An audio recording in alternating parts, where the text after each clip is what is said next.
नमस्कार सेवा छ नि आज हाम्रो जेन्नी आन्दोलन गर्दा हाम्रो कार्यक्रम डमाडोलै भयो। तपाईहरु पनि अब कुन योजना थियो कस्तो थियो त्यो पनि डमाडोलै भयो। तर वास्तवमा छ नि तपाईहरुको जेन्नी आन्दोलन हुनुभन्दा अगाडि शेरबहादुर देउवा र तपाईहरु बिचमा कस्तो किसिमको सम्झौता भएको थियो यसो हामीलाई पनि सुनाइदिनु न।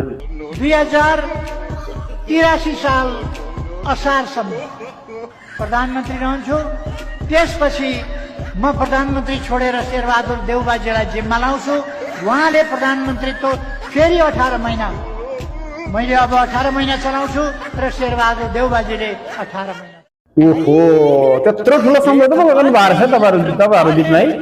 के गर्नु अब जेन्नीहरुले पत्याएन तपाईहरुलाई, के गर्नु अब जे गर्यो जेन्नीले गर्यो कि तपाईहरुको सपना चकना चुर भयो। अब त्यो सपना भनेको सम्झिने पानी छन्दिन मात्र है अब।